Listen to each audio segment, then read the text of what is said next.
Hello everyone, good afternoon. I'm Mylene Tipala and I'm going to report the table 4.7 and the figure 4.3. So let's begin with the table 4.7, which is the acceptability of the quality of canned milk fish bone and pork planchette meat. So we have here the table. So we have also two variables, which is the canned milk fish bone and the pork planchette meat. So in the first column, we have here the quality attributes. And the other one, we have here the Lancian meat, which is the milk bones and the pork. We have here the mean and the interpretation. In the pork also, we have here the mean and interpretation. So in the first quality attributes, we have here the color. So color is the aspect of things that is caused by the differing qualities of light being reflected or emitted. So when we say color, I think it is the color of the fish or meat if it is redness or pinkish. So in the milk bones, we have the mean of 8.0, which is interpreted as like very much. In the pork also, we have here the mean 8.01, which is interpreted as like very much also. And the second quality attributes, we have here the odor. Odor, a distinctive smell, especially unpleasant one. So I think this odor, if it is smelly or something unpleasant. In the milk fish bones, we have here the mean 8.03, which is interpreted like very much. In the pork, the mean is 8.01, which is also interpreted like very much. The third quality attributes is the flavor. To say flavor, it is the what are the flavors that they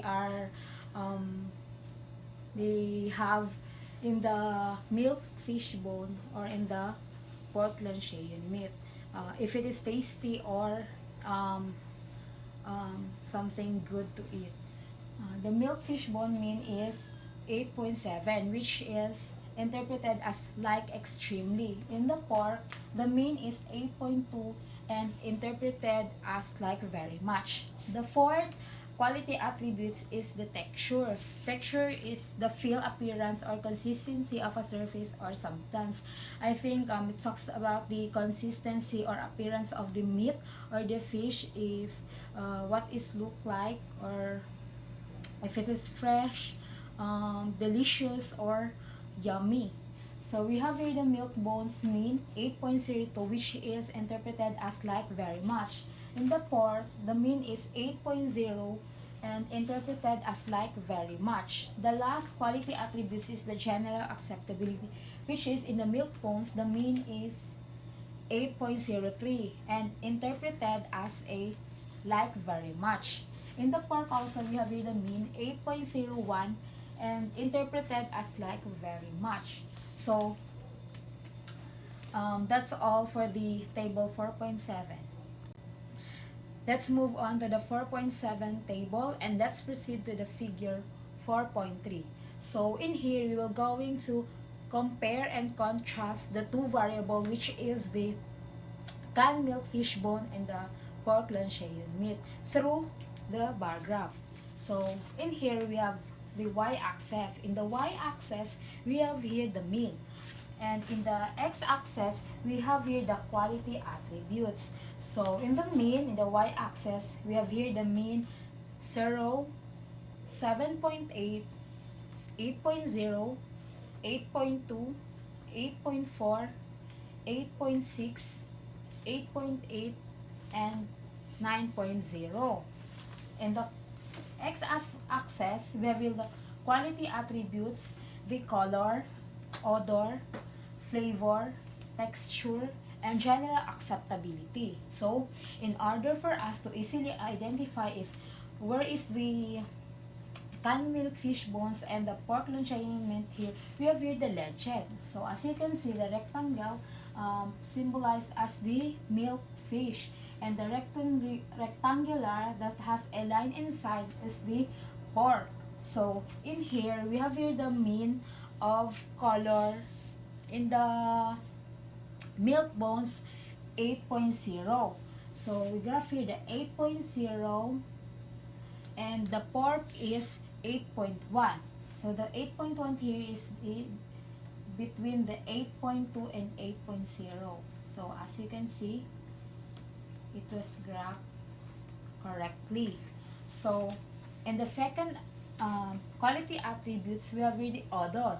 So the odor in the milk bones, we have the mean of 8.03. So 8.03. The 8.03 here is the in between of 8.2 and 8.4. So here. So this is the milk fish bone. So the other one is the pork. The mean of the pork is 8.1. So here, the 8.1. The third quality attributes is the flavor. The mean of the milk bones is the 8.7. The 8.7 is between to the 86 and 88. So here, this is the milk fish bone. And the other one, the pork, the mean of the pork is 8.2. So 8.2 is in between of 8.2 is here. I think I'm correct. So this one is the correct, the first one.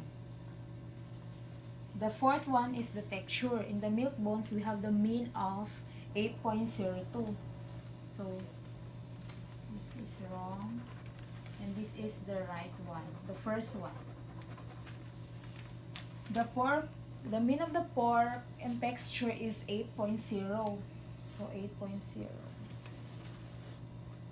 It's correct. The last one is the general acceptability. The mean of the milk bones is 8.3. So in between of 82 and 84. So it's correct. And the mean of the pork is 8.01. In between of 80 and 82. That's all for the figure 4.3. Thank you for watching.